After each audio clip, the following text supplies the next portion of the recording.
الحمد لله نحمده ونستعينه ونستغفره ونؤمن به ونتوكل عليه ونعوذ بالله من شرور أنفسنا ومن سيئات أعمالنا من يهده الله فلا مضل له ومن يضلل فلا هادي له أشهد أن لا إله إلا الله وحده لا شريك له وأشهد أن محمدا عبده ورسوله وارسله بالهدى ودين الحق ليظهره على الدين كله ولو كره المشركون أما بعد فإن خير الكلام كلام الله وخير السنن سنن محمد مصطفى صلى الله عليه وسلم وشر الأمور محدثاتها وكل محدثة بدعة وكل بدعة ضلالة وكل ضلالة في النار. أعوذ بالله السميع العليم من الشيطان الرجيم. يا أيها الذين آمنوا اتقوا الله حق تقاته ولا تموتن إلا وأنتم مسلمون. بسم الله الرحمن الرحيم.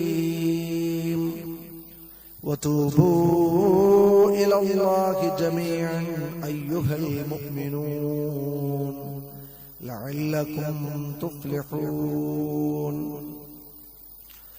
സ്നേഹാദരനായ സത്യവിശ്വാസികളെ, വിശ്വാസിനികളെ, സഹോദരി സഹോദരന്മാരെ, സർവശക്തനായ അല്ലാഹുവിന്റെ വിധിവിലക്കുകളും നിയമനിർദ്ദേശങ്ങളും ജീവിതത്തിന്റെ എല്ലാ രംഗങ്ങളിലും അനുഷ്ഠിച്ചും പാലിച്ചും ജീവിക്കുവാൻ നാം ഓരോരുത്തരും ശ്രദ്ധിക്കണമെന്ന് ആമുഖമായി ഓർമ്മപ്പെടുത്തുകയാണ്, വസിയ്യത്ത് ചെയ്യുകയാണ്.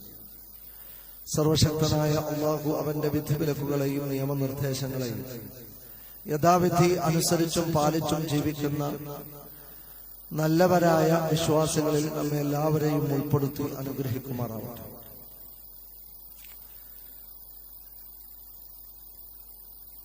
പരിശുദ്ധ റമദാനിലെ വിശുദ്ധമായ ദിനരാത്രങ്ങളിലൂടെയാണ് നാം മുന്നോട്ട് പോയിക്കൊണ്ടിരിക്കുന്നത്. ഒരു വിശ്വാസിയെ സംബന്ധിച്ചിടത്തോളം ഈ റമദാനിനെ അവൻ എങ്ങനെയെല്ലാം വിനിയോഗിക്കണം എന്ന കാര്യത്തിൽ പരിശുദ്ധ ഖുർആനിലൂടെയും പ്രവാചകൻ സല്ലല്ലാഹു അലൈഹി വസല്ലമയുടെ തിരുമൊഴികളിലൂടെയും ധാരാളക്കണക്കിന് കാര്യങ്ങൾ നമ്മളെ ഉത്ബോധിപ്പിച്ചിട്ടുണ്ട്. ഇത് അനുഗ്രഹങ്ങളുടെ മാസമാണ്.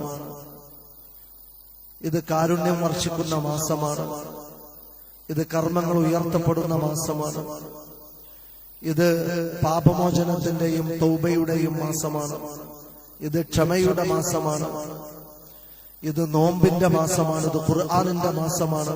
ഇത് ലൈലത്തുൽ ഖദറിന്റെ മാസമാണ്. ഇത് ഇഅ്തികാഫിന്റെ മാസമാണ്.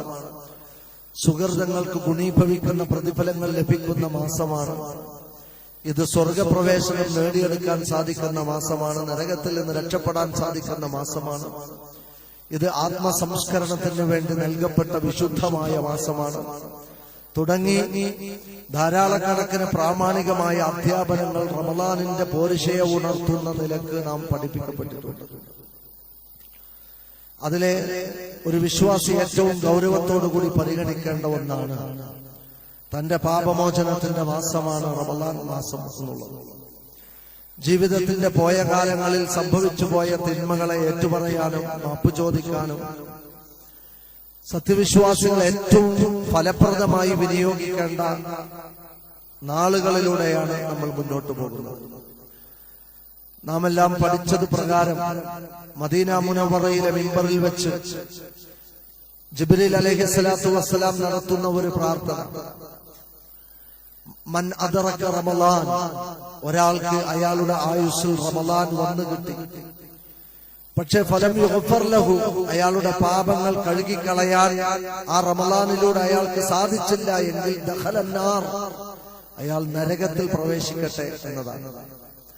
പലപ്പോഴും ചില പ്രവാചക തിരുമൊഴികൾ വായിക്കുമ്പോൾ നാം തെറ്റിദ്ധരിച്ചു പോകാറുണ്ട്. വൻപാപങ്ങളൊക്കെ പൂർണ്ണമായും നമ്മുടെ സൽക്കർമ്മങ്ങളിലൂടെ മാപ്പാക്കപ്പെടും എന്നുള്ളത്. മൻ സ്വമ റമളാനൻ ഈമാനൻ വഹ്തിസാബൻ ഗുഫിറ ലഹു മാ തഖദ്ദമ മിൻ ദംബിഹി. ആരാണോ ഈമാനോടെ പ്രതിഫലേച്ഛയോടുകൂടി അള്ളാഹുവിനായി ഒരു വ്രതം അനുഷ്ഠിക്കുന്നു എങ്കിൽ അയാളുടെ പാപങ്ങൾ കഴുകപ്പെടും എന്ന് പറഞ്ഞ പാപങ്ങൾ ഏതാണ്? അത് ആ മനുഷ്യന്റെ ജീവിതത്തിൽ രാവും പകലും വന്നു പോകുന്ന ചെറിയ പാപങ്ങളാണ്. ആരാണോ റമളാൻ മാസത്തിൽ രാത്രി സമയത്ത് തറാവീഹ് നമസ്കരിക്കുന്നത് അയാളുടെ പാപങ്ങൾ കഴുകപ്പെടുമെന്ന് നാം പഠിപ്പിക്കപ്പെട്ടിട്ടുണ്ട്. ഏതാണ് ആ പാപങ്ങൾ? അയാളുടെ ജീവിതത്തിൽ വന്നു പോകുന്ന സയ്യിആത്തുകളായ ചെറിയ പാപങ്ങളാണ്. ഒരാൾ ലൈലത്തുൽ ഖദറിൽ ആ രാവിനെ ജീവിപ്പിച്ചാൽ അയാളുടെ പാപങ്ങൾ കഴുകപ്പെടുമെന്ന് നാം പഠിപ്പിക്കപ്പെട്ടിട്ടുണ്ട്. ഏതാണ് ആ പാപങ്ങൾ? കടലിലെ നുരയും പതയും കണക്കിന് വന്നു പോകുന്ന, കണ്ടുപോകുന്ന, കേട്ടുപോകുന്ന, ചെയ്തു പോകുന്ന, പറഞ്ഞു പോകുന്ന പാപങ്ങളാണ്, ചെറിയ പാപങ്ങളാണ്. എന്നാൽ വൻ പാപങ്ങൾ അതേപോലെ അവിടെ കിടക്കും എന്നുള്ളതാണ് നാം മനസ്സിലാക്കേണ്ടത്. ആ വൻ പാപങ്ങൾ കഴുകപ്പെടണമെങ്കിൽ അള്ളാഹുവിനോട് തൗബ എന്ന് പറയുന്ന ആരാധന നിർവഹിച്ചിരിക്കും. ഇവിടെ പാപം മനുഷ്യ സഹജമാണ്. പാപം മനുഷ്യന്റെ പ്രകൃതിയിലുള്ളതാണ്. അത് അവനിൽ നിന്ന് വന്നുപോകും എന്നത് ഇസ്ലാം അംഗീകരിക്കുന്നു. ഒരു ഹദീസിൽ നമുക്ക് ഇങ്ങനെ കാണാം, കുല്ലു ബനി ആദം ഖത്താ, ആദം സന്തതികളെല്ലാം തെറ്റു ചെയ്യുന്നവരാണ്. വഖൈറു ഖത്താഇന തവ്വാബൂൻ, എന്നാൽ ഏറ്റവും നല്ലവർ അതിൽ മാപ്പ് ചോദിച്ച് തൗബ നടത്തുന്നവരാണ് എന്നതാണ്. ലൗലം തുദ്നിബൂ, നിങ്ങളുടെ ജീവിതത്തിൽ പാപം സംഭവിക്കുന്നില്ലെങ്കിൽ അല്ലാഹു നിങ്ങളെ ഇവിടെ നിന്നും എടുത്തുകളയും. സുമ്മ ലജാഅ ബിഖൗമി യുദ്നിബൂൻ, പിന്നീട് പാപം ചെയ്യുന്ന ഒരു സമൂഹത്തെ ഇവിടെ പുനഃപ്രതിഷ്ഠിക്കും. അങ്ങനെ അവരുടെ ജീവിതത്തിൽ നിന്ന് പാപം വന്നു പോയാൽ ഫയസ്തഗ്ഫിറൂനല്ലാഹ്, അവർ അല്ലാഹുവിനോട് പാപമോചനം തേടും. ഫയഗ്ഫിർ ലഹും, അല്ലാഹു അവർക്ക് പുറത്തു കൊടുക്കും. വല്ലാഹു ഗഫൂറുർ റഹീം, അല്ലാഹു പാപം പൊറുക്കുന്നവനും കരുണയേറെയുള്ളവനുമാണ് എന്നതാണ്. അതുകൊണ്ട് തന്നെ ഒരു വിശ്വാസിയെ സംബന്ധിച്ചിടത്തോളം അവന്റെ ജീവിതത്തിൽ ഒരു വേള സാഹചര്യത്തിന്റെ സമ്മർദ്ദത്തിൽപ്പെട്ടോ ചില ദുർബല മനസ്സുകൊണ്ടോ തന്റെ ജീവിതത്തിൽ പാപം വന്നു പോയാൽ അതിനുള്ള പരിഹാരം എന്താണ്? അതിനായി അള്ളാഹു നിയമമാക്കിയ ആരാധനയാണ് തൗബ എന്ന് പറയുന്നത്. ഒരാളുടെ ജീവിതത്തിൽ വന്നു പോകുന്ന വൻ പാപങ്ങൾ തൗബ കൊണ്ട് മാത്രമേ പൊറുക്കപ്പെടുകയുള്ളൂ. രണ്ട് നിലക്ക് അവന്റെ ഭാഗത്ത് നിന്ന് തെറ്റുകൾ സംഭവിക്കും. ഒന്ന് അള്ളാഹുവിനോട്, മറ്റൊന്ന് പടപ്പുകളോട്, സമൂഹത്തോട്. ഈ രണ്ട് തെറ്റുകളും പാപം വലുതായി പഠിപ്പിക്കപ്പെട്ട മുഴുവൻ പാപങ്ങളും അത് അള്ളാഹുവിനോട് മാപ്പ് ചോദിച്ച് പടപ്പുകളോട് പൊരുത്തം വാങ്ങി തൗബ തേടിയിട്ടില്ലെങ്കിൽ ആ പാപം അതേപോലെ അയാളുടെ അക്കൗണ്ടിൽ കിടക്കുമെന്നുള്ളതാണ് ഏറ്റവും ഭീകരമായ വസ്തുത. ഏതാണ് വൻപാപങ്ങൾ? അള്ളാഹു ശിക്ഷ കൊണ്ടും ശാപം കൊണ്ടും നരകം കൊണ്ടും കോപം കൊണ്ടും താക്കീത് ചെയ്തിട്ടുള്ള മുഴുവൻ പാപങ്ങളും വൻപാപങ്ങളാണ് എന്നാണ് ഇമാം ഇബ്നു അബ്ബാസ് റളിയല്ലാഹു അൻഹു പ്രാമാണികമായി വിശദീകരിക്കുന്നത്.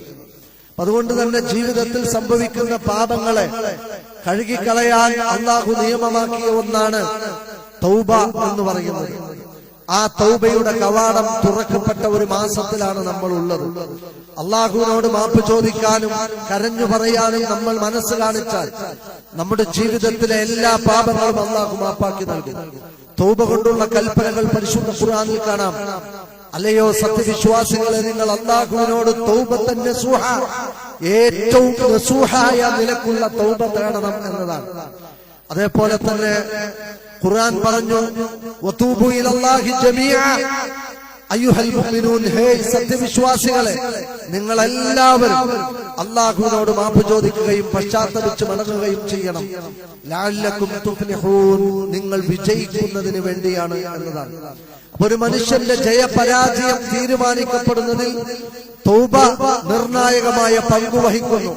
വമൻ ലം യതുബ് ഫഉലൈക ഹുമുൽ ഖാസിറൂൻ, ആരാണോ തൗബ തേടാത്തത് അവർ പരാജയപ്പെട്ടവരാണ് എന്നതാണ്. അതുകൊണ്ട് തന്നെ വതൂബു ഇലല്ലാഹ്, നിങ്ങൾ അല്ലാഹുവിനോട് തൗബ തേടിയാൽ ലഅല്ലകും തുഫ്ലിഹൂൻ, നിങ്ങൾ വിജയിക്കും. നിങ്ങൾ തൗബ തേടിയിട്ടില്ലെങ്കിൽ നിങ്ങൾ പരാജയപ്പെടും. മനുഷ്യന്റെ പരലോകത്തുള്ള ജയപരാജയങ്ങൾ തീരുമാനിക്കപ്പെടുന്നത് അവൻ തൗബ എന്ന് പറയുന്ന ആരാധനയെ സമീപിക്കുന്നതിനനുസരിച്ചാണ് എന്നാണ് പരിശുദ്ധ ഖുർആൻ നമ്മളെ പഠിപ്പിക്കുന്നത്. പൂർവകാല അമ്പിയാക്കൾ അവർ മഅസൂമീങ്ങളാണ്, അവർ പാപസുരക്ഷിതരാണ്. എന്നാൽ അവരിൽ നിന്ന് വന്നു പോകുന്ന ഏതെങ്കിലും തെറ്റുകൾ അത് അപകടകരമല്ല, അത് ആക്ഷേപാർഹവുമല്ല. എന്നിട്ട് പോലും അവർ നടത്തിയ പ്രാർത്ഥനകളെ പരിശുദ്ധ ഖുർആനിൽ കാണാം. മഹാനായ ആദം അലൈഹിസ്സലാത്തു വസ്സലാമിന്റെ പ്രയോഗം തന്നെ റബ്ബനാ വലംനാ അൻഫുസനാ, അല്ലാഹുവേ ഞങ്ങളുടെ റബ്ബേ, ഞങ്ങളുടെ നാഥ, ഞങ്ങളിൽ നിന്ന് അക്രമം വന്നുപോയിരിക്കുന്നു, ഞങ്ങൾ അക്രമം പ്രവർത്തിച്ചിരിക്കുന്നു. വഇല്ലം തഗ്ഫിർ ലനാ വതർഹംനാ, ഞങ്ങൾക്ക് മാപ്പ് നൽകിയിട്ടില്ലെങ്കിൽ, ഞങ്ങളോട് കരുണ കാണിച്ചിട്ടില്ലെങ്കിൽ ഞങ്ങൾ പരാജയപ്പെട്ടു പോകും, ഞങ്ങൾ തോറ്റുപോകും. അതുകൊണ്ട് ഞങ്ങളുടെ പാപം പൊറുക്കണേ എന്നാണ് ആദം അലൈഹിസ്സലാത്തു വസ്സലാമയുടെ പ്രാർത്ഥന. മഹാനായ നൂഹ് നബി ഖാല റബ്ബി ഇന്നി ളലംതു നഫ്സി, അല്ലാഹുവേ എന്റെ റബ്ബേ, ഞാൻ എന്നോട് തന്നെ അതിക്രമം ചെയ്തവനാണ്, അതുകൊണ്ട് ഫഗ്ഫിർലി, എന്നോട് പൊറുത്തു തരണേ എന്നാണ് മഹാനായ നൂഹ് നബി അലൈഹിസ്സലാത്തു വസ്സലാമയുടെ പ്രാർത്ഥന. ആ ആഴക്കടലിലേക്ക് എറിയപ്പെട്ട് ആഴിയിൽ മത്സ്യത്തിന്റെ വയറ്റിൽ അള്ളാഹുവിന്റെ പരീക്ഷണത്തിൽ കഴിഞ്ഞ മഹാനായ യൂനുസ് നബിയുടെ പ്രാർത്ഥന സുബ്ഹാനക ഇന്നി കുന്തു മിനൽ ളാലിമീൻ, അല്ലാഹുവേ നീ എത്ര പരിശുദ്ധനാണ്, ഞാൻ എന്റെ ദൗത്യത്തിൽ നിന്ന് അതിനെ ഇട്ടെറിഞ്ഞു പോന്നത് അക്രമമായി പോയി, ഞാൻ പാപിയായി പോയി, ഞാൻ അക്രമം ചെയ്തു പോയി എന്ന് പ്രാർത്ഥിക്കുന്ന അമ്പിയാക്കളുടെ പ്രാർത്ഥന അതൊരു ഏറ്റുപറച്ചിലാണ്, അതൊരു തൗബയുടെ ഏറ്റുപറച്ചിലാണ്. ഒരു മനുഷ്യന്റെ ജീവിതത്തിൽ വന്നു പോകുന്ന പാപങ്ങൾക്ക് അവൻ എങ്ങനെ തേടണം എന്നതിന് പരിശുദ്ധ ഖുർആൻ പഠിപ്പിച്ചു തന്ന മാർഗരേഖയും അധ്യാപനവുമാണ് പൂർവകാല അമ്പിയാക്കളുടെ പ്രാർത്ഥന എന്ന് പറയുന്നത്. ഫതലഖാ ആദമു മിൻ റബ്ബിഹി കലിമാത്ത്, ആദം തന്റെ സൃഷ്ടാവിൽ നിന്ന് ചില കലിമാത്തുകളെ ഏറ്റുവാങ്ങി. എന്നിട്ട് ആ കലിമാത്തുകൾ ഉരുവിട്ടപ്പോൾ അല്ലാഹു അദ്ദേഹത്തിന് മാപ്പ് കൊടുത്തു എന്നതാണ്. അതുകൊണ്ട് തന്നെ ഖുർആനിൽ പാപമോചനത്തിനായി പഠിപ്പിക്കപ്പെട്ട പ്രാർത്ഥനകളെ നമ്മുടെ ജീവിതത്തിലേക്ക് കൊണ്ടുവരാൻ നമുക്ക് സാധിക്കണം. ഒരു പക്ഷേ നമ്മുടെയൊക്കെ ജീവിതത്തിൽ വന്നു പോകുന്ന തെറ്റ് അത് ജീവിതത്തിലെ ഏറ്റവും വലിയ ഒരു ദുരന്തമായി പരിണമിക്കുകയാണ്. കാരണം ഒരു വ്യക്തിയുടെ ഗഫലത്തുൽ ഹയാത്തും ഖസ്വത്തുൽ ഖൽബും, മനസ്സിന്റെ കാഠിന്യം, അതേപോലെ തന്നെ ജീവിതത്തിന്റെ അശ്രദ്ധ, ഈ രണ്ട് കാരണങ്ങൾക്കും ഇത് രണ്ടും ദുരന്തമാണ്. ഈ രണ്ട് ദുരന്തത്തിന്റെയും കാരണം മനുഷ്യൻ ചെയ്തു കൂട്ടുന്ന പാപമാണ് എന്നതാണ്. സാരമില്ല എന്ന് കരുതി രാവും പകലും അവന്റെ ജീവിതത്തിൽ വന്നു പോകുന്ന എത്രയോ അല്ലാഹു വിലക്കിയ തെറ്റുകളുണ്ട്. ആ സാരമില്ലായ്മകൾ കുന്നുകൂടി ഒരു മനുഷ്യൻ കടുത്ത ഹൃദയത്തിന്റെ ഉടമയായി തീരുന്നു എന്നതാണ്. ഒരു മനുഷ്യന്റെ മനസ്സ് കടുത്തുപോയാൽ പിന്നെ അയാൾക്ക് നന്നാവാൻ കഴിയില്ല. അല്ലാഹു പൂട്ടിയാൽ ഖതമല്ലാഹു അലാ ഖുലൂബിഹിം, അവരുടെ ഹൃദയത്തിന് അല്ലാഹു സീൽ വെച്ചിരിക്കുന്നു. അല്ലാഹു അതിന് പൂട്ടിട്ടിരിക്കുന്നു. അഗ്ഫൽനാ ഖുലൂബുഹും, അവരുടെ ഹൃദയങ്ങളെ പടച്ച റബ്ബ് മൂടിയിട്ടിരിക്കുന്നു. യഹൂലു ബൈനൽ മർഇ വ ഖൽബിഹി, ഒരു മനുഷ്യനും അയാളുടെ ഹൃദയത്തിനുമിടയിൽ അല്ലാഹു മറയിട്ടിരിക്കുന്നു എന്ന് വന്നാൽ പിന്നെ നരകത്തിന്റെ ഖുതുബ കേട്ടാൽ നന്നാവൂല. പിന്നെ എത്ര റമളാൻ മുന്നിലൂടെ കടന്നുപോയാലും നന്നാവില്ല. എത്ര പ്രിയപ്പെട്ടവരുടെ ചേതനയറ്റ ശരീരം ഖബറിലേക്ക് എടുത്തു വെച്ചാലും മനസ്സ് നന്നാവൂല. കാരണം അയാളുടെ മനസ്സ് കടുത്തുപോയിരിക്കുന്നു എന്നതാണ്. ഇബ്നു ഖയ്യിമുൽ ജൗസി റഹ്മഹുല്ലാഹ് പറഞ്ഞു, അഷദ്ദുൽ അദാബ് ഫി ദുനിയ, ഒരു അടിമക്ക് ദുനിയാവിൽ വെച്ച് ലഭിക്കുന്ന ഏറ്റവും കാഠിന്യമേറിയ ദുനിയാവിലെ ശിക്ഷ അൽ ഖസ്വത്തുൽ ഖൽബ്, ഹൃദയം കടുത്തുപോവുക എന്നതാണ്. അല്ലാഹുവിൽ നിന്ന് ഒരു മനുഷ്യന് കിട്ടുന്ന ഏറ്റവും ഭീകരമായ ദുനിയാവിലെ ശിക്ഷ ഒരു മനുഷ്യന്റെ മനസ്സ് കടുത്തുപോകലാണ്. അപ്പൊ കടുത്തുപോകാൻ കാരണം എന്താണ്? അതവൻ രാവും പകലുമായി ചെയ്തു കൂട്ടുന്ന പാപങ്ങളാണ്. ഒരാൾ നരകത്തിൽ എറിയപ്പെടാനുള്ള കാരണം ഖുർആൻ പറഞ്ഞത് എന്താണ്? അയാൾ ജീവിതത്തിൽ അശ്രദ്ധനാണ് എന്നതാണ്. പരലോകമുണ്ട്, മരണമുണ്ട്, ഖബറുണ്ട്, വിചാരണയുണ്ട്, അള്ളാഹുവിന്റെ കോടതിയുണ്ട്, സിറാത്തുണ്ട്. ഉടുതുണി പോലുമില്ലാതെ നാഥന്റെ കോടതിയിൽ ഒരുമിച്ച് കൂട്ടപ്പെടുന്ന വിചാരണയുടെ നാളുകൾ വരാൻ വരാറുണ്ട് എന്ന ശ്രദ്ധ നശിച്ചു പോയതും മരിച്ചു പോയതിന്റെയും കാരണം എന്താണ്? അയാൾ ചെയ്തു കൂട്ടുന്ന പാപങ്ങളാണ് എന്നതാണ്. അതുകൊണ്ട് പരമാവധി ലൈഫ് എൻജോയ് ചെയ്യട്ടെ എന്ന് പറഞ്ഞ് തോന്നിവാസങ്ങളും ദുർവൃത്തികളെയും താലോലിക്കുന്ന മനുഷ്യർ അറിയേണ്ടത് ആ തിന്മകളൊക്കെ അവരെ ഈ രണ്ട് ദുരന്തത്തിലേക്ക് കൊണ്ടുപോകുന്നു എന്നതാണ്.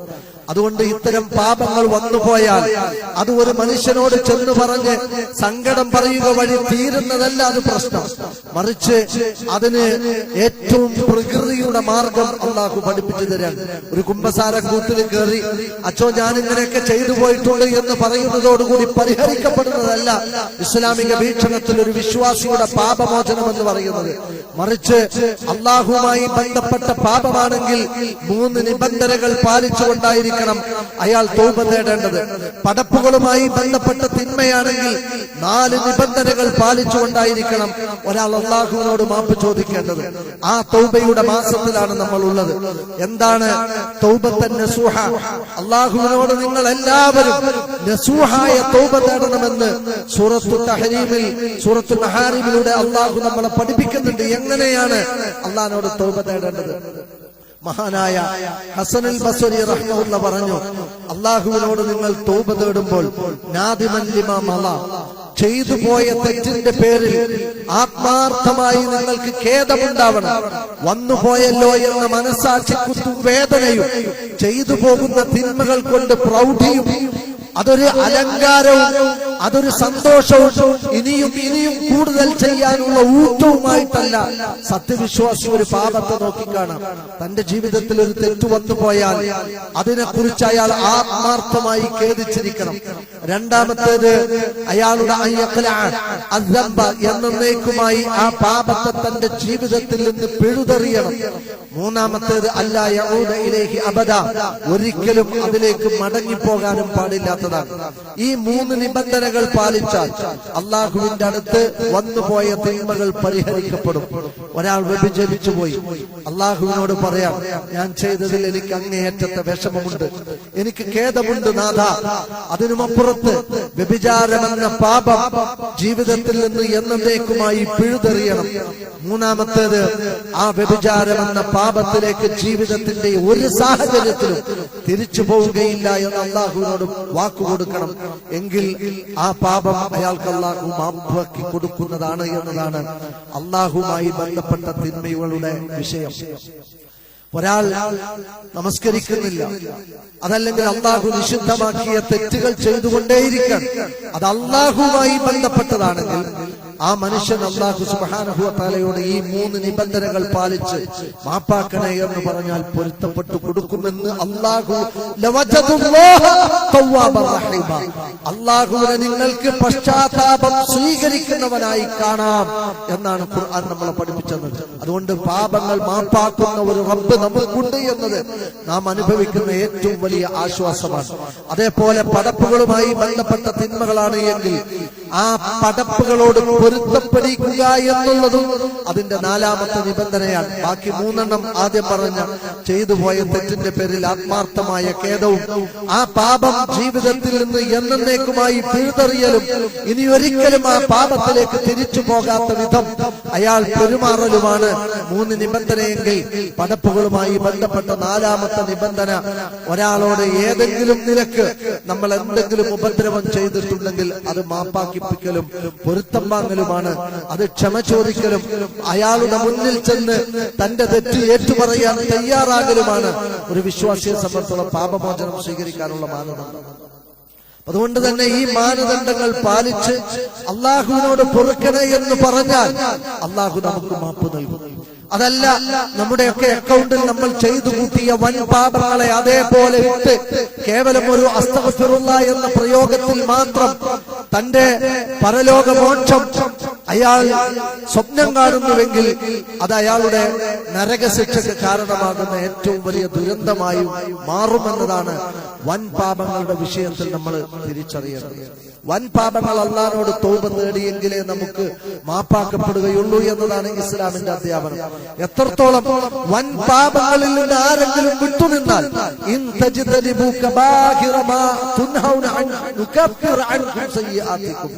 നിങ്ങൾ വൻ പാപങ്ങളിൽ നിന്ന് വിട്ടുനിന്നാൽ അതിന്റെ പേരിൽ നിങ്ങളുടെ ചെറിയ പാപങ്ങൾ ഞാൻ മാപ്പാക്കി തരാം എന്നുവരെ അള്ളാഹു പരിശുദ്ധ ഖുർആൻ സൂറത്തുൻ നിസായിലൂടെ നമ്മളെ ഓർമ്മപ്പെടുത്തിയിട്ടുണ്ട്. ഒരു വലിയ തെറ്റ് അത് കണ്ടിട്ട് അത് ചെയ്യാതെ മാറി നിന്നാൽ അയാളുടെ ജീവിതത്തിൽ കണ്ടുപോയതും കേട്ടുപോയതും നോക്കിപ്പോയതുമായ പാപങ്ങളെ അള്ളാഹു സ്വാഭാവികമായും അയാൾക്ക് ഡിലീറ്റാക്കി കൊടുക്കും എന്നുള്ളതാണ്.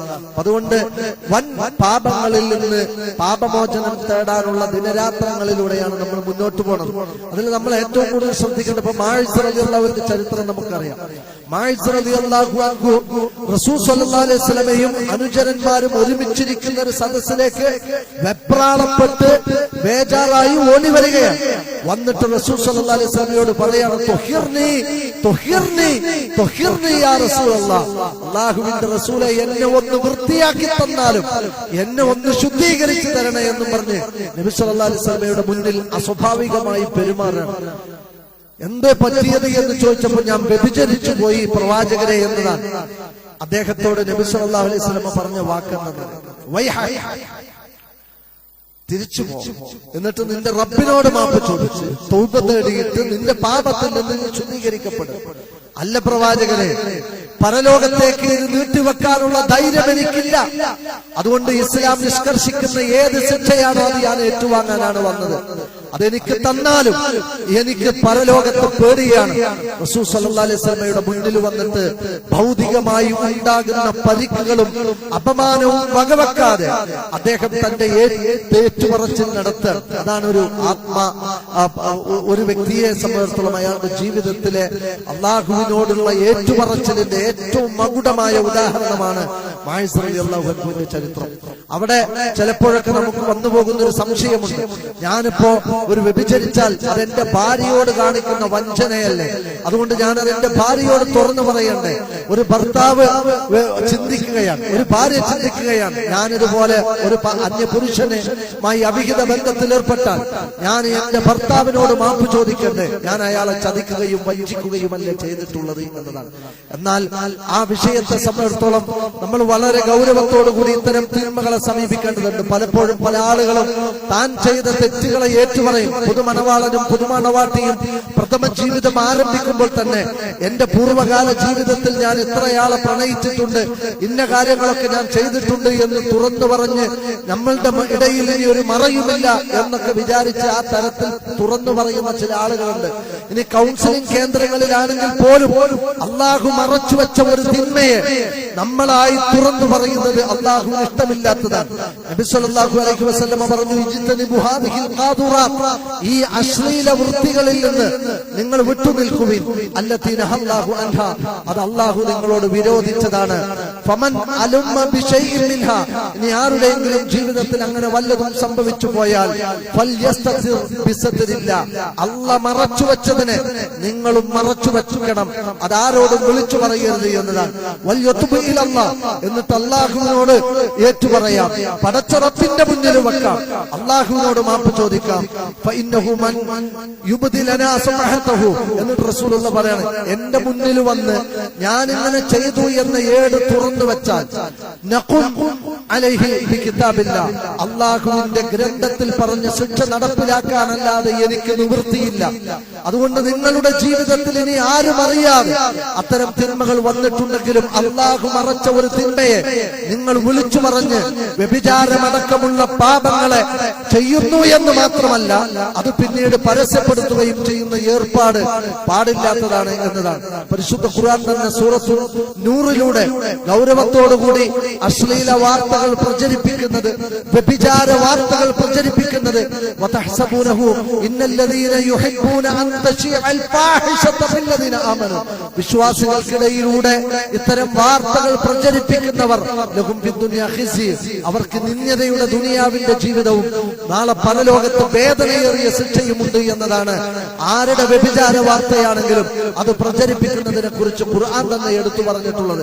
അത് നാവുകളിൽ നിന്ന് നാവുകളിലേക്ക് ഇത് തലഖൗനഹു തഖൂലൂനഹു ബിഅൽസിനതികും, നിങ്ങളുടെ നാവ് കൊണ്ട് ഏറ്റെടുത്ത് വതഖൂലൂന ബിഅഫ്വാഹികും, മറ്റുള്ള ആളുകളോട് ഇതൊക്കെ ഇങ്ങനെ വിളിച്ചു പറഞ്ഞു നടക്കുന്നത് വതഹ്സബൂനഹു ഹയ്യിന, നിങ്ങൾക്കത് സിമ്പിളായി തോന്നുന്നുണ്ടെങ്കിൽ വഹുവ ഇൻദല്ലാഹി അളീം, അള്ളാന്റെ അടുത്ത് അത് ഗുരുതരമായ തെറ്റാണെന്ന്. അത്രമേൽ വലിയ ഈ ഇത്തരം വിഷയങ്ങൾ തന്നെ ഒരു സമൂഹത്തിൽ ചർച്ചയാവാത്ത വിധത്തിലാണ് നമ്മുടെയൊക്കെ സാമൂഹിക ഘടനയെ ഇസ്ലാം മുന്നിൽ കണ്ടിട്ടുള്ളത്. അതുകൊണ്ട് തന്നെ ഇത്തരം വിഷയങ്ങൾ വിളിച്ചു പറയാൻ പാടില്ലാത്തതാണ്. ഇമാം ഇബ്നു ഹജർ അൽ അസ്ഖലാനി റഹ്മഹുല്ലാഹ് മാഇസ് റളിയല്ലാഹു അൻഹുവിന്റെ വിഷയത്തിൽ വന്ന സംഭവം ഉദ്ധരിച്ച് അദ്ദേഹം പറയുന്ന ഒരു വിശദീകരണമുണ്ട്. അയ്യതുബ ഇലല്ലാഹ്, ഒരടിമ അല്ലാഹുവിനോട് വ്യഭിചാരമടക്കമുള്ള പാപങ്ങൾ വന്നാൽ അത് ആരോടും പോയി പറയാൻ നിൽക്കരുത്, മറിച്ച് അല്ലാഹുവിനോട് തൗബ തേടുകയാണ് വേണ്ടത്. വയസ്തുറ നഫ്സഹു, എന്നിട്ട് അയാൾ സ്വന്തം അത് മറച്ചു വെക്കണം. വലാ യുദ്ഹിറു ദാലിക അലാ അഹദ്, ഒരാളോട് മുന്നിലും അത് തുറന്നു പറയാൻ പാടില്ലാത്തതാണ്. മഹാനായ ഇമാം ഷാഫിഈ റഹ്മഹുല്ലാഹ് പറയാൻ, ഉഹിബ്ബു ലിമൻ അസ്വാബ ദംബ, ഇത്തരം തിന്മകൾ വന്നുപോയ ഒരു മനുഷ്യൻ ഫസതറഹുല്ലാഹു അലൈഹി, അല്ലാഹു അത് മറച്ചു വെച്ചു, ആരും അറിയാതെ പടച്ചറപ്പ് അത് മറച്ചു വെച്ചിട്ട് എന്നിട്ട് അയാൾ പിന്നെ എങ്ങനെ പെരുമാറണം? അയ്യസ്തുറഹു, അയാളുടെ ജീവിതത്തിൽ വന്നുപോയത് അയാൾ മറച്ചു വെക്കണം. വയതൂബ, എന്നിട്ട് അല്ലാഹുവിനോട് തൗബ തേടുകയും വേണം എന്നുള്ളതാണ്. അതുകൊണ്ട് തന്നെ ഇത്തരം വിഷയങ്ങൾ തന്നെ ആരുടെ മുമ്പിലും അവതരിപ്പിക്കുകയോ ചർച്ച ചെയ്യുകയോ ചെയ്യാത്ത വിധം ഒരു വിശ്വാസി അല്ലാഹുവിനോടാണ് അത് ഏറ്റുപറയേണ്ടതും തുറന്നു പറയേണ്ടതും എന്ന് പരിശുദ്ധ ഇസ്ലാം നമുക്ക് പഠിപ്പിച്ചു തരാൻ. എന്നാൽ സാമ്പത്തിക വിഷയങ്ങൾ അങ്ങനെയല്ല. സാമ്പത്തികം, നമ്മൾ ഒരാളുടെ കടയിൽ നിന്നും അയാൾ അറിയാതെ വലിപ്പിൽ നിന്ന് മോഷ്ടിക്കുന്നു, ഒരാളുമായി ബിസിനസ്സിൽ പാർട്ട്ണർ അറിയാതെ ഒരുപാട് പണം ക്രമക്കേടുകൾ വരുത്തി തന്റേതാക്കുന്നു, മോഷണവും ചൂഷണവും നടത്തി പോയ കാലങ്ങളിലും തന്റെ നല്ല കാലങ്ങളിലും വന്നുപോയ ഒരുപാട് കള്ളത്തരങ്ങളുണ്ട്. ആ കള്ളത്തരങ്ങളൊക്കെ അല്ലാഹുവിന്റെ അടുത്ത് മാപ്പാക്കപ്പെടണമെങ്കിൽ അത് കൊണ്ടുപോയി അർഹതപ്പെട്ട ആളുകൾക്ക് കൊടുക്കണം. അയാൾ മരണപ്പെട്ടു പോയിട്ടുണ്ടെങ്കിൽ അയാളുടെ അനന്തരാവകാശികളെ ഏൽപ്പിക്കണം. ഇനി അതിലും കണ്ടെത്താൻ കഴിയാത്ത വിധത്തിൽ അസാധ്യമാണെങ്കിൽ അത് ആർക്കെങ്കിലും സ്വതക്ക കൊടുത്തിട്ട് പടച്ചറബേ ഇതിന്റെ ഉടമസ്ഥന് നാളെ പരലോകത്ത് വെച്ച് ഇതിന്റെ പ്രതിഫലം കൊടുക്കണേ എന്ന് പ്രാർത്ഥിച്ചുകൊണ്ട് ആ കടം വീട്ടിയിരിക്കണം എന്നുള്ളതാണ് ഇസ്ലാം പഠിപ്പിക്കുന്നത്. അതുകൊണ്ട് തന്നെ ഏതൊരു വിഷയത്തിലായാലും അതിന് ഇസ്ലാം പഠിപ്പിച്ച പ്രായോഗികമായ പരിഹാരങ്ങളെ സമീപിച്ചുകൊണ്ട് തങ്ങളുടെ പാപങ്ങൾക്ക് പരിഹാരം കാണേണ്ട മാസമാണ് സുഹൃത്തുക്കളെ ഇത്. ചെയ്തു പോയ പാപങ്ങൾ എന്തു തന്നെയാവട്ടെ അതൊക്കെ ഒരു ലിസ്റ്റിൽ എഴുതി കൊണ്ടുവരണം. കൊണ്ടുവന്നിട്ട് നമ്മുടെ ഒന്നും അക്കൗണ്ടിൽ പോലും ഒരു പക്ഷേ ഇതൊന്നും ഉണ്ടാവില്ല. അതൊക്കെ തിരിച്ചറിയാൻ നമുക്ക് പറ്റണം. എന്നിട്ട് ഇവിടെ വന്ന് ഇരുന്ന് ഓരോ പേരുകൾ ഉച്ചരിച്ച് അല്ലാഹുവിനോട് ചെയ്തു പോയതിനെ ഏറ്റുപറഞ്ഞ് മാപ്പ് ചോദിക്കുന്ന ഒരു മാനസികാവസ്ഥയും അത്തരത്തിലുള്ള ഒരു സ്വാഭാവിക ആരാധനയും നമ്മുടെ ഭാഗത്ത് നിന്ന് ഉണ്ടാവണമെന്നതാണ്. ഏതോ ഒരു ബാലികയെ അവളുടെ ചെറിയ പ്രായത്തിൽ വ്യഭിചരിച്ചു, ആ പെൺകുട്ടിയെ അബ്യൂസ് ചെയ്തു. പക്ഷേ നമ്മളൊരു പക്ഷെ തൗബ തേടി തിരിച്ചു വന്നിട്ടുണ്ടെങ്കിലും ആ പെൺകുട്ടി ഇപ്പോഴും അവളുടെ ശരീരം വിൽക്കുകയോ അല്ലെങ്കിൽ ഇതുപോലെ മറ്റുള്ളവരുടെ മുമ്പിൽ അത് അവതരിപ്പിക്കുകയോ ചെയ്യുന്ന ഗതികേടിലേക്ക് ഒരു പെൺകുട്ടിയുടെ ജീവിതത്തെ വലിച്ചെറിഞ്ഞിട്ടുണ്ടെങ്കിൽ അത് ഏത് അക്കൗണ്ടിലാണ് നമ്മളൊക്കെ വരവ് വെക്കുക? ഓരോ പെൺകുട്ടികളെയും വഴിപിഴപ്പിക്കാനും നശിപ്പിക്കുവാനുമായി കാത്തിരിക്കുന്ന ആളുകളുണ്ട്. അവർ ചെയ്യുന്ന പാപം ഒരു മനുഷ്യ ജീവിതത്തെ മുഴുവൻ പാപത്തിലേക്ക് തള്ളിവിടലാണ്. ആ പാപത്തിന്റെ അക്കൗണ്ട് എവിടെ നമുക്ക് ഇറക്കി വെക്കാൻ സാധിക്കും? അതുകൊണ്ട് അല്ലാഹുവിനോട് മനസ്സറിഞ്ഞ് ഏറ്റുപറഞ്ഞ് ഈ കണ്ണ് തന്ന ഈ ശരീരം തന്നത് ആ അല്ലാഹുവാൻ, ഈ കൈകാലുകൾക്ക് ശേഷി തന്നത് ആ അല്ലാഹുവാൻ, ഈ രക്തധമനികളിലൂടെ നമ്മുടെ സിരകളിലൂടെ രക്തം പമ്പ് ചെയ്യപ്പെടുന്നില്ലെങ്കിൽ തളർന്ന് പരവശരായി ഒരു മൂലക്ക് കിടക്കും. അല്ലാഹുവിന്റെ നിയന്ത്രണത്തിലുള്ള ഈ ശരീരം പേറി നടക്കുമ്പോൾ പടച്ചറപ്പ് വിരോധിച്ച പാപങ്ങൾ ചെയ്യുമ്പോൾ 1000 മനസാക്ഷിപ്പെട്ട ഒരു വിശ്വാസിയെ വേട്ടയാടേണ്ടതുണ്ട്. നബി സല്ലല്ലാഹു അലൈഹി വസല്ലം പറഞ്ഞു, അൽ മുഅ്മിനു യറാ ദബ്ബഹു കൽ ജബലിൽ ലദി യഖഉ അലൈഹി, ഒരു വലിയ പാറ, ഒരു വലിയ മരം തന്റെ തലയിൽ വീഴുന്നതിനെ ഒരു മനുഷ്യൻ എങ്ങനെ പേടിക്കുന്നുവോ സമാന ഭയപ്പാടാണ് ഒരു വിശ്വാസി പാപത്തോട് വെച്ചു പുലർത്തുന്ന കാഴ്ചപ്പാട് എന്നതാണ്. എന്നാൽ ഒരു കപട വിശ്വാസിയാവട്ടെ തന്റെ മൂക്കിൻ തുമ്പത്തും കൂടി പറന്നു പോകുന്ന ഈച്ചയെ കാണുന്ന ലാഘവത്വം മാത്രമേ അയാൾക്ക് പാപത്തോടുള്ളൂ. ഒന്നിൽ നിന്ന് മറ്റൊന്നിലേക്ക് എന്നതല്ലാതെ തിന്മകളിൽ നിന്ന് വിട്ടുനിന്ന് വിശുദ്ധനായ മനസ്സ്, വിശുദ്ധമായ ശരീരം, വിശുദ്ധമായ കർമ്മം, വിശുദ്ധമായ ജീവിതം, വിശുദ്ധമായ വിശ്വാസം, ഇതൊരു വിശ്വാസിയെ സ്വർഗത്തിലേക്ക് എത്തിക്കേണ്ട പ്രധാനപ്പെട്ട ഘടകങ്ങളാണ്. അതില്ലാത്ത പക്ഷം പാപത്തിന്റെ പങ്കുവഹിച്ച് ജീവിക്കുന്ന മനുഷ്യർ അം ഹസിബല്ലദീന ജിതറഹു സയ്യിആത്ത്, തിന്മയുടെ വ്രണം ബാധിച്ച് അതിന്റെ ദുർഗന്ധം ഏറ്റുവാങ്ങി ജീവിക്കുന്ന മനുഷ്യർ വിചാരിക്കുന്നുവോ അൻതജഅലഹും കല്ലദീന ആമനു വഅമിലു സ്വാലിഹാത്ത്, സൽക്കർമ്മം ചെയ്ത് വിശ്വാസം സ്വീകരിച്ച് ജീവിക്കുന്ന നല്ല മനുഷ്യരെ പോലെ കിട്ടുന്ന ചാൻസ് ഒക്കെ പാപം ചെയ്യാൻ വേണ്ടി ഉപയോഗിക്കുന്ന ആളുകൾ വിചാരിക്കുന്നുണ്ടോ രണ്ടു കൂട്ടരെയും ഒരുപോലെ നാളെ പരലോകത്ത് അല്ലാഹു പരിഗണിക്കുമെന്ന് എന്ന് സൂറത്തുൽ ജാസിയയിലൂടെ അല്ലാഹു ചോദിക്കുന്നുണ്ട്. അതുകൊണ്ട് സഹോദരങ്ങളെ, നമുക്ക് ഏറ്റുപറയാം, കരഞ്ഞു കലങ്ങിയ കണ്ണുകളുമായി വിറയാർന്ന ചുണ്ടുകളുമായി പേടിച്ചു മിടിക്കുന്ന ഹൃദയവുമായി കുറ്റഭാരത്താൽ കുനിഞ്ഞ ശിരസ്സുമായി അള്ളാഹുവിനോട് ഒരു മാനസാന്തരത്തിന്റെ ഏറ്റുപറച്ചിൽ അനിവാര്യമായ മാസത്തിലൂടെയാണ് നമ്മൾ കടന്നു പോകുന്നത്.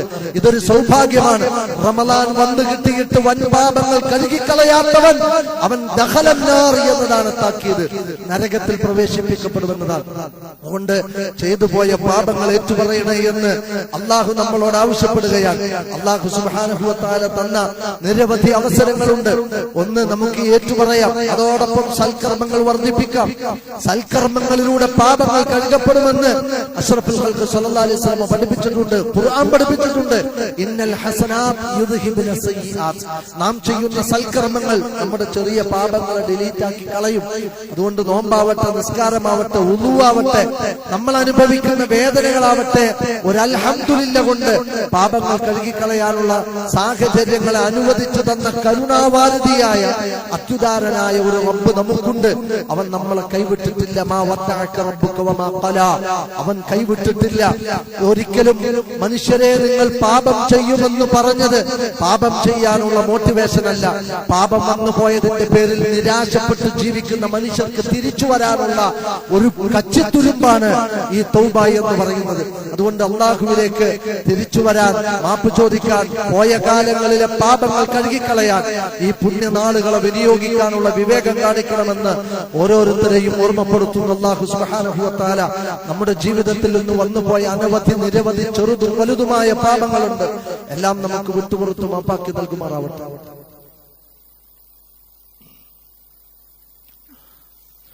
അൽഹംദുലില്ലാഹ് الذي هدانا لهذا وما كنا لنهتدي لولا أن هدانا الله وصلى الله على خير خلقه محمد نبينا صلى الله عليه وآله وصحبه وسلم. സ്നേഹാദരനായ സത്യവിശ്വാസികളെ, വിശ്വാസികളെ, സർവശക്തനായ അല്ലാഹുവിന്റെ വിധിവിലക്കുകളും നിയമനിർദ്ദേശങ്ങളും അനുസരിച്ചും പാലിച്ചും ഓരോ കാലടിയും മുന്നോട്ട് വെക്കണമെന്ന് ഒരിക്കൽ കൂടി ഓർമ്മപ്പെടുത്തുകയാണ്, ഉണർത്തുകയാണ്. റമളാൻ മാസത്തിൽ എത്രയേറെ പുണ്യങ്ങൾ ചെയ്യാൻ സാധിക്കുമോ ഓരോ നിമിഷവും അത് ചെയ്യാനുള്ള ശ്രദ്ധയും വിവേകവും സത്യവിശ്വാസികളായ നമ്മൾ കാണിക്കേണ്ടതുണ്ട്. വലിയ വലിയ പ്രതിഫലങ്ങളാണ് ഓരോ സൽക്കർമ്മങ്ങൾക്കും അല്ലാഹു വാഗ്ദാനം ചെയ്തിട്ടുള്ളത്. ദാരിദ്ര്യത്തെ ഭയപ്പെടാതെ അടിച്ചു വീശുന്ന കാറ്റുപോലെ നബി സല്ലല്ലാഹു അലൈഹി വസല്ലമ റമളാൻ മാസത്തിൽ ദാനധർമ്മങ്ങൾ ചെയ്യുമായിരുന്നു എന്ന് കാണാം. തന്റെ നാളെ എന്ത് എന്ന് പോലും ചിന്തിക്കാത്ത, ഇന്ന് വന്നത് നാളേക്ക് വേണ്ടി, പരലോകത്തിന് വേണ്ടി എന്ന് പറഞ്ഞ് ബാക്കി റബ്ബിൽ തവക്കുലാക്കുന്ന മാനസികാവസ്ഥയായിരുന്നു പൂർവികരായ ആളുകൾക്കൊക്കെ ഉണ്ടായിരുന്നത്. തന്റെ 6 തലമുറക്ക് തിന്നു തീർത്താൽ തീരാത്ത സമ്പത്തുണ്ടെങ്കിലും പിന്നെയും ഭൗതികതയെ വാരിക്കൂട്ടണമെന്നായിരുന്നില്ല അവർ ചിന്തിച്ചത്. അല്ലാഹു വബ്തഗി ബിമാ ആതാക അല്ലാഹു ദാറൽ ആഖിറ, ദുനിയാവിൽ വെച്ച് അല്ലാഹു എന്ത് തന്നുവോ അതുകൊണ്ട് പരലോകം നേടാൻ എന്തൊക്കെ അവസരങ്ങളുണ്ട് എന്നതാണ് നിങ്ങൾ നോക്കേണ്ടത് എന്ന് പരിശുദ്ധ ഖുർആൻ നമ്മളെ പ്രബലനം ചെയ്യുന്നു. അതുകൊണ്ട് തന്നെ നമ്മുടെയൊക്കെ ജീവിതത്തിൽ നമുക്ക് ലഭിക്കുന്ന അവസരങ്ങളെ ഫലപ്രദമായി വിനിയോഗിക്കണം. അത് റമളാൻ മാസമാണ്. നമ്മൾ ഈ പള്ളിയെ സംബന്ധിച്ചിടത്തോളം നമുക്കിവിടെ സക്കാത്ത് സെല്ലുണ്ട്. നിരവധി അപേക്ഷകൾ ഇവിടെ വന്ന് കിടപ്പുണ്ട്. കാരണം അവർക്കറിയാം റമളാനായാൽ എന്തെങ്കിലുമൊക്കെ ഒരു സക്കാത്തിന്റെ പണം ഈ പ്രദേശത്തെ സമ്പന്നരായ ആളുകളിൽ നിന്ന് കളക്ട് ചെയ്യപ്പെട്ടത് അർഹതപ്പെട്ട ഞങ്ങൾക്ക് കിട്ടും എന്ന് ആഗ്രഹിക്കുന്നവരും പ്രതീക്ഷിക്കുന്നവരും അവരുടെ അപേക്ഷകൾ സമർപ്പിക്കപ്പെട്ടിട്ടുണ്ട്. പടച്ച റബ്ബിന്റെ ഒരു വീട് കേന്ദ്രീകരിച്ച് ഇത്തരം പാവങ്ങൾക്ക് വളരെ സംഘടിതമായ രൂപത്തിൽ ഈ സംവിധാനത്തെ വിനിയോഗിക്കപ്പെട്ടെങ്കിൽ മാത്രമേ ഇതിന്റെ കുറ്റത്തിൽ നിന്ന് നമ്മൾ വിമുക്തരാവുകയുള്ളൂ. കാരണം തുഖദു മിൻ അഗ്നിയാഇഹിം വതുറദ്ദു ഇലാ ഫുഖറാഇഹിം എന്നതാണ്. ആ പ്രദേശത്തെ ഈ പള്ളിയുമായി ബന്ധപ്പെട്ട് ഇവിടെ ആരാധന നിർവഹിച്ചതുമായി സഹകരിച്ചു പോകുന്ന മനുഷ്യരുണ്ട്. അവിടുത്തെ ഇതുമായി ബന്ധപ്പെട്ട് ഈ പടച്ചറപ്പിന്റെ വീടുമായി ബന്ധപ്പെടുന്ന ആളുകളിൽ നിന്ന്, അവിടുത്തെ സമ്പന്നരിൽ നിന്ന് ആ പണം ശേഖരിച്ചെടുക്കട്ടെ, എന്നിട്ട് അവിടുത്തുകാർക്ക് തന്നെ അത് വിതരണം ചെയ്ത് എന്നേക്കുമായി ദാരിദ്ര്യത്തെയും പട്ടിണിയെയും ഉച്ചാടനം ചെയ്യപ്പെടാനുള്ള ഇസ്ലാമിന്റെ ക്രമപ്രവൃത്തമായ ഒരു വ്യവസ്ഥയും ധനതത്വശാസ്ത്രവുമാണ് സക്കാത്ത് എന്ന് പറയുന്നത്. അതാരെങ്കിലും എന്റെ പോക്കറ്റിലുള്ളത് ഞാൻ തോന്നുന്ന എനിക്ക് ഇച്ഛിക്കുന്ന ആളുകൾക്ക് ഞാൻ കൊടുത്തോളാം എന്ന് തീരുമാനിക്കേണ്ട ഒരു അവസ്ഥക്കപ്പുറത്ത് സംഘടിതമായി നിർവഹിക്കപ്പെടുമ്പോഴേ ഇത് അതിന്റെ ഫലപ്രദമായ രൂപത്തിൽ നിറവേറി കിട്ടുള്ളൂ. നിസ്കാരം അത് സംഘടിതമാണ്. നോമ്പ് എല്ലാവരും ഒരുമിച്ച് സംഘടിതമാണ്.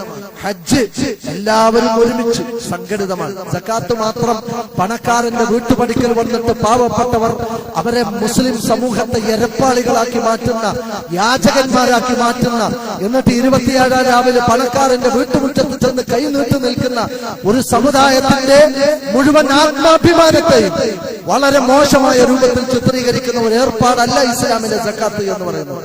അതത് പ്രദേശത്തെ മഹല്ലുകളിലെ സമ്പന്നരായ ആളുകളിൽ നിന്ന് ഉദ്യോഗസ്ഥന്മാരെ വെച്ച് കണക്ക് ചോദിച്ച് തിരിച്ചെടുത്തിട്ട് അതത് പ്രദേശത്തെ പാവപ്പെട്ട ആളുകളുടെ പ്രശ്നത്തെ പരിഹരിക്കുന്ന സംഘടിതമായ ഏർപ്പാടാണ് ഇസ്ലാമിലെ സക്കാത്ത് എന്ന് പറയുന്നത്. അതുകൊണ്ട് ഞാൻ വളരെ ഗൗരവത്തോടുകൂടി നിങ്ങളോട് ഓർമ്മപ്പെടുത്താണ്, ഈ പ്രദേശത്ത് നാളെ ആത്മഹത്യ ചെയ്യുന്നതിന് മുമ്പ് എനിക്ക് കടം കൊണ്ട് വീർപ്പുമുട്ടിയ മനുഷ്യനാണ് എന്ന് പറഞ്ഞൊരു അപേക്ഷ ഇവിടെ കടന്നാൽ അത് ആ കുടുംബത്തിന്റെ പിന്നീടുണ്ടാകുന്ന ദുരന്തങ്ങൾക്കോ സാമ്പത്തിക തിന്മകൾക്കോ ഇവിടുത്തെ മുഴുവൻ ആളുകൾ സമാധാനം പറയട്ടെ. അത് വളരെ ഗൗരവപ്പെട്ട വിഷയമാണ്. ഒരു വഴിയാത്രക്കാരൻ പണമില്ലാതെ പ്രയാസപ്പെട്ടാൽ ഈ പള്ളിയിലേക്ക് അയാൾ കയറി വരും. കാരണം അള്ളാന്റെ വീടാണ്, ഈ വീട്ടിൽ വന്ന എന്റെ പ്രശ്നം പരിഹരിച്ചു കിട്ടും എന്നതൊരു പ്രതീക്ഷയാണ്. അവരൊക്കെ സക്കാത്തിന്റെ അവകാശികളാണ്.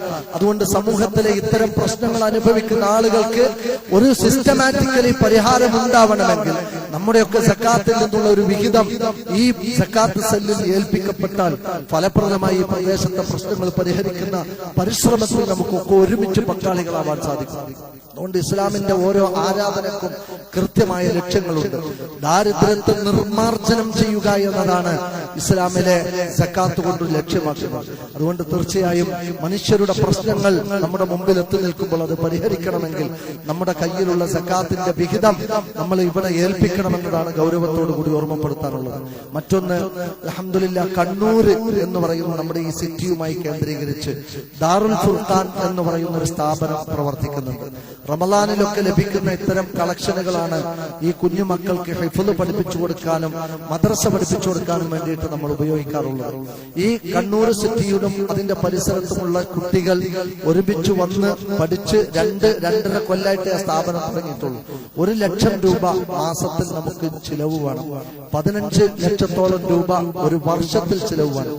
ഇതുപോലെ സക്കാത്തിൽ നിന്ന്, ഇതുപോലെ ആളുകളിൽ നിന്ന് ലഭിക്കുന്ന സുമനസ്സുകളുടെ സ്വതക്കുകളെ ഏകീകരിച്ചുകൊണ്ടാണ് കുഞ്ഞു ഹൃദയങ്ങളിലേക്ക് പരിശുദ്ധ ഖുർആനിൽ നിന്ന് നട്ടുപിടിപ്പിക്കുന്നത്. അൽഹംദുലില്ലാഹ്, അധികം താമസിയാതെ ഹാഫിളുമാർ ഇറങ്ങുന്ന അതിന്റെ ഒരു പരിസമാപ്തിയുടെ ഘട്ടത്തിലേക്ക് അതിന്റെ ദൗത്യം ഈ 2.5 വർഷം കൊണ്ട് തന്നെ നിർവഹിച്ചെത്താൻ അൽഹംദുലില്ലാഹ് നമുക്ക് സാധിച്ചിട്ടുണ്ട്. ഒരു മദ്രസയിൽ നമ്മുടെ ഒരു സ്വതക്ക എത്തുക എന്ന് പറഞ്ഞാൽ അതിന്റെ അർത്ഥം എന്താണെന്നറിയാം? ഒരു കുട്ടിയുടെ ഹൃദയത്തിലേക്ക് കയറുന്ന ദീന് എന്ന് പറഞ്ഞാൽ മരണം വരെ ആ കുട്ടി ആ ജീവിതത്തിൽ നിലനിർത്തുന്നതാണ്, പ്രത്യേകിച്ച് മദ്രസയിൽ കിട്ടുന്ന അറിവ്. അതുകൊണ്ട് ഒരു പുരുഷായുസ് മുഴുവൻ ചെയ്യുന്ന സൽക്കർമ്മങ്ങളുടെ വിഹിതം നമ്മുടെ അക്കൗണ്ടിൽ കയറുന്ന സുഹൃതങ്ങളാണ് അത്തരം നന്മകൾ. അതുകൊണ്ട് ഇത്തരം സ്ഥാപനം ഈ വെള്ളിയാഴ്ച അൽഹംദുലില്ലാഹ് നമ്മുടെ കണ്ണൂരിലുള്ള വാരം പ്രദേശത്തുള്ള ദാറുൽ ഫുർഖാനിലേക്ക് വേണ്ടിയിട്ടാണ് കളക്ട് ചെയ്യുന്നത്. അതുകൊണ്ട് എല്ലാവരും അവനവനെ കൊണ്ട് കഴിയുന്ന ഒരു വിഹിതം ആ സ്ഥാപനത്തിലേക്ക് പ്രതീക്ഷയോടുകൂടി നിർവഹിച്ച് നമ്മുടെ സമൂഹത്തിൽ നിർവഹിക്കുന്ന ഇത്തരം സൽക്കർമ്മങ്ങളിൽ നമ്മളും ഈ റമളാൻ മാസത്തിൽ ഭാഗവാക്കാവണം എന്ന് പ്രത്യേകമായി ഓർമ്മപ്പെടുത്തുകയാണ്.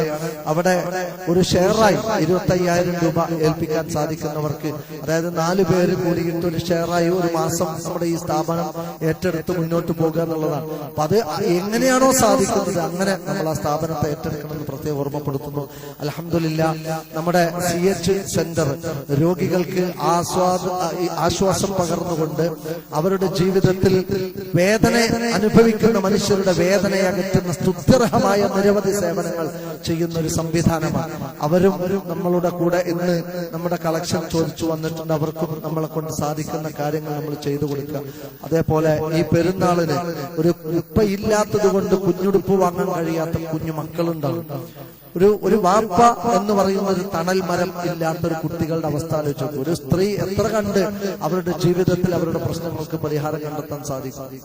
അതൊന്നും ഒരു ജോലിയും കൂലിയും ഇല്ലാത്ത ഒരു പ്രയാസപ്പെടുന്ന കുട്ടികൾക്ക് പെരുന്നാളിന് സന്തോഷിക്കാൻ ഈദ് കിസ്വ എന്ന് പറയുന്ന ഒരു സംവിധാനമുണ്ട്. അപ്പൊ അതിലേക്ക് കോൺട്രിബ്യൂട്ട് ചെയ്യാൻ ആഗ്രഹിക്കുന്ന ആളുകൾ കമ്മിറ്റിക്കാരെ സമീപിക്കണമെന്ന് പ്രത്യേകമായി ഓർമ്മപ്പെടുത്തുകയാണ്. അല്ലാഹു സുബ്ഹാനഹു വ തആല നമ്മൾ ചെയ്യുന്ന സൽക്കർമ്മങ്ങൾക്ക് നാളെ പരലോകത്ത് ഈ ദുനിയാവ് മുഴുവൻ കിട്ടിയിട്ടില്ലെങ്കിലും ഒരു കാൽപാദം സ്വർഗത്തിൽ വെക്കാനുള്ള സ്ഥലം നേടിയെടുക്കാൻ അള്ളാഹു നമ്മെ എല്ലാവരെയും അനുഗ്രഹിക്കുമാറാവട്ടെ. റഹ്മാനായ റബ്ബേ, മരണത്തിനപ്പുറമുള്ള നിന്റെ ലോകത്ത് നീ ഒരുക്കി വെച്ച ആ പ്രതിഫലത്തിന് അർഹരാകുന്നവരുടെ കൂട്ടത്തിൽ ഞങ്ങളെ എല്ലാവരെയും നീ ഉൾപ്പെടുത്തി അനുഗ്രഹിക്കണമേ അല്ലാഹ്. ഞങ്ങളുടെ ജീവിതത്തിൽ വന്നുപോയ ചെറുതും വലുതുമായ പാപങ്ങളുണ്ട്, എല്ലാം ഞങ്ങളോട് വിട്ടുപുറത്ത് മാപ്പാക്കി നൽകണം റഹ്മാനെ.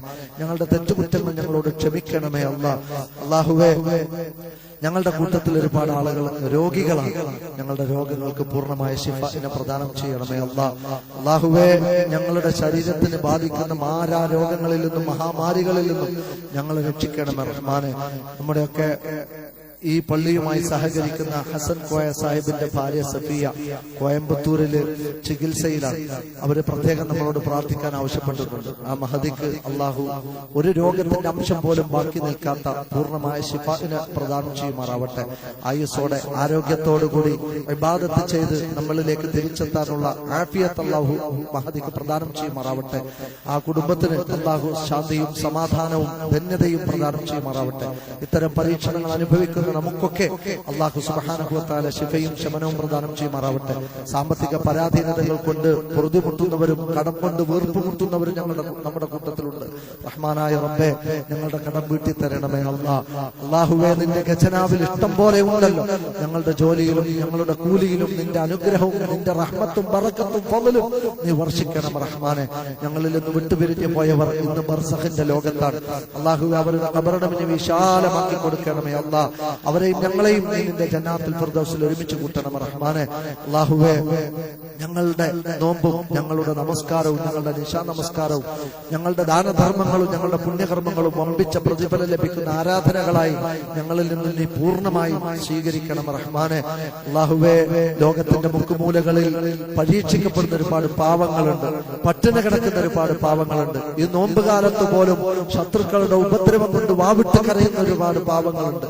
അവരെ എല്ലാവരെയും നീ സഹായിക്കണമേ അല്ലാഹ്. അവർക്ക് നീ നിർഭയത്വം കൊടുക്കണമേ അല്ലാഹ്. ആകാശ ലോകത്ത് നിന്നുള്ള നിന്റെ രക്ഷ അവർക്ക് നീ ഇറക്കി കൊടുക്കണമേ അല്ലാഹ്. ഒരു വിഭാഗം സ്വർഗത്തിലേക്ക് ആനയിക്കപ്പെടുമ്പോൾ മറ്റൊരു വിഭാഗം നരകത്തിലേക്ക് വലിച്ചെടുക്കപ്പെടുമ്പോൾ സ്വർഗപൂങ്കാവനത്തിലേക്ക് പോകുന്നവരിൽ ഞങ്ങളെയും ഞങ്ങളുടെ കുഞ്ഞുമക്കളെയും കൂട്ടുകുടുംബത്തെയും ഭാര്യ സന്താനങ്ങളെയും മാതാപിതാക്കളെയും ആദർശ ബന്ധുക്കളെയും ഉൾപ്പെടുത്തി അനുഗ്രഹിക്കണമേ അല്ലാഹ്. അല്ലാഹുമ്മ ഖിർ ലിൽ മുഅ്മിനീന വൽ മുഅ്മിനാത്ത് വൽ മുസ്ലിമീന വൽ മുസ്ലിമാത്ത് അൽ അഹ്യാഇ മിൻഹും വൽ അംവാത്ത്. റബ്ബനാ തഖബ്ബൽ മിന്നാ ദുആനാ ഇന്നക അൻതസ് സമീഉൽ അലീം.